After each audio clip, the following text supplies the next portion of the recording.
জলবায়ু পরিবর্তনের প্রভাবে ক্রমেই বাড়ছে তাপমাত্রা। কার্বন সহ নানা গ্রিনহাউস গ্যাস বৃদ্ধির কারণে পৃথিবীর গড় তাপমাত্রা বাড়ছে বলে বিশেষজ্ঞরা মনে করছেন। আর সেই গ্রিনহাউস গ্যাস নির্গমন নিরূপণে বাংলাদেশে প্রথমবারের মতো অত্যাধুনিক স্বয়ংক্রিয় ল্যাব স্থাপন করা হয়েছে বরিশালে ধান গবেষণা ইনস্টিটিউটের আঞ্চলিক কার্যালয়ে।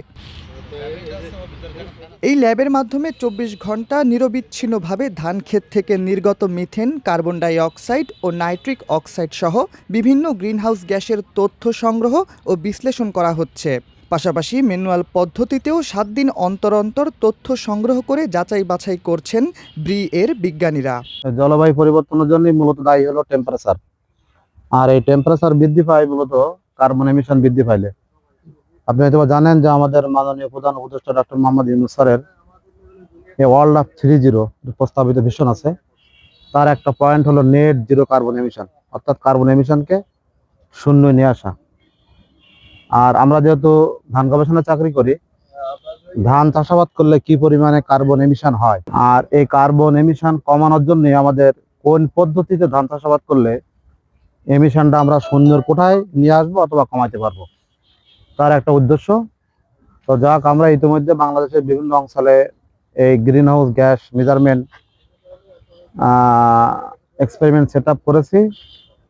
আর বরিশালে, শুধু বরিশালে না, বাংলাদেশে এটা প্রথম অটোমেটেড মেজারমেন্ট, 24 আওয়ার মেজারমেন্টে আমরা মিথেন, কার্বন ডাইঅক্সাইড এবং nitrogen oxide gas emission rice field থেকে ইউএসআইড এর ফান্ডে এবং আইএফডিসি এর সহযোগিতায় আমরা এটা পরিমাপ করছি। বিজ্ঞানীরা বলছেন, সারা বিশ্বে গ্রিনহাউস গ্যাসের প্রভাবে জলবায়ুর পরিবর্তন স্পষ্ট হচ্ছে। আগে শীতকাল দীর্ঘস্থায়ী হলেও তা এখন কয়েকদিনের মধ্যেই শেষ হয়ে যাচ্ছে। এর মূল কারণ methane, carbon die oxide, nitric oxide সহ বিভিন্ন গ্রিনহাউস গ্যাসের প্রভাব। বাংলাদেশে সর্বাধিক জমিতে ধান চাষ হয়, তাই ধান চাষ থেকে পরিবেশে কতটা গ্রিনহাউস গ্যাস নির্গত হয় সেই প্রশ্নের উত্তর খুঁজতেই এই গবেষণা শুরু হয়েছে। এর আগে ধান চাষে ছোট আকারে কিছু গবেষণা হলেও মাঠ পর্যায়ে এত বড় আকারে এবং অটোমেটিক পদ্ধতিতে গবেষণা এবারই প্রথম। দুইটা পদ্ধতির মাধ্যমে দেখতে যাচ্ছি যে কোন পদ্ধতিতে ধান চাষাবাদ করলে কার্বন এমিশনটা কম হয়। আর এখানে কিছু ফার্টিলাইজার ম্যানেজমেন্টও আছে।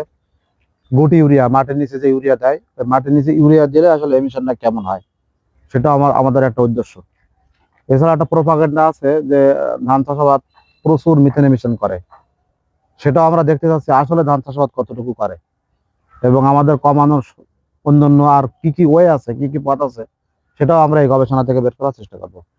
ফলাফল এখনো আমরা ফাইনালি ক্যালকুলেশন করিনি, ডাটাগুলো আমরা এখন আন্ডার প্রসেস আছে, আমরা ক্যালকুলেশন এখন শেষ করতে পারি।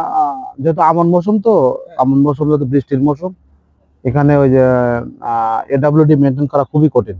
এক্সট্রিম মশার কয়েল প্ল্যান্ট ফাইবার দিয়ে তৈরি, ডেঙ্গু, চিকুনগুনিয়া বাহি সহ যে কোনো মশার বিরুদ্ধে দেয় এক্সট্রিম সুরক্ষা। বাংলাদেশের সবথেকে বেশি অঞ্চলে ধান চাষাবাদ হয়, তাই আমরা দেখতে পাচ্ছি ধান চাষ কতটা গ্রিনহাউস গ্যাস নিঃসরণ করে। ধান চাষে পরিবেশের কোনো ক্ষতি হচ্ছে কিনা সেটার তথ্য না থাকায় এ গবেষণা।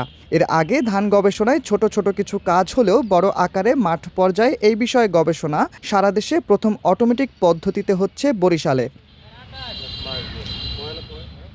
বর্তমানে বরিশালের পাশাপাশি সাতক্ষীরায় ধান খেতে এবং গাজীপুরে সবজি খেতে একই ধরনের ল্যাব স্থাপন করা হয়েছে। তবে আগে গাজীপুরে গবেষণা সীমিত আকারে ম্যানুয়ালি করা হয়েছে। গ্রিনহাউস গ্যাস হচ্ছে মিথেন গ্যাস, মূলত কার্বন ডাইঅক্সাইড গ্যাস আর নাইট্রাস অক্সাইড গ্যাস, এই তিনটা মিলে মূলত মেজর গ্রিনহাউস গ্যাস। তো আমাদের এখন আমরা যেটা এখানে আমার ধান গবেষণার আমরা করতেছি যে ধান বাংলাদেশের সবচেয়ে বেশি এলাকায় চাষ হয় ধান, এই ধানের থেকে গ্রিনহাউস গ্যাস নিঃসরণ হয় কিনা। তো আমরা সবাই জানি আমরা যে গাছ তার খাদ্য গ্রহণের জন্য, খাদ্য তৈরি করার জন্য কার্বন ডাইঅক্সাইড গ্যাস মিথেন এই বায়ুমণ্ডল থেকে শোষণ করে, এর বিনিময়ে অক্সিজেনটা দেয়। আর মানুষ অক্সিজেন গ্রহণ করে, নিঃশ্বাসের সাথে সে কার্বন ডাইঅক্সাইড ছাড়ে। এটা আমরা ছোটবেলাতে সবাই জেনে আসছি। কিন্তু এই যে ধান চাষ করতে যে পদ্ধতিতে ধান চাষ করা হয়, এই পদ্ধতিগত কারণে পরিবেশে মিথেন, এই গ্রিনহাউস গ্যাস নির্গত হয় কিনা, এটা হচ্ছে মূলত আমাদের গবেষণা করার উদ্দেশ্য। প্রাথমিক গবেষণা থেকে পাওয়া তথ্য অনুযায়ী ধান চাষে সার প্রয়োগ ও অন্যান্য উপকরণ ব্যবহারের কারণে যে পরিমাণ কার্বন নির্গত হয় তার একটি বড় অংশ গাছ আবার শোষণ করে নেয়। ফলে দিন শেষে নির্গমন ও শোষণের হিসাব প্রায় সমান থাকে। তবে বিস্তৃত গবেষণা শেষ হলে সঠিক তথ্য পাওয়া যাবে বলে জানিয়েছে বিজ্ঞানীরা। গাছ তো শোষণও করতেছে কার্বন ডাইঅক্সাইড। দিন শেষে আমি বলবো যে জিরো, আসলে কোনো হয় না, ব্যালেন্স জিরো।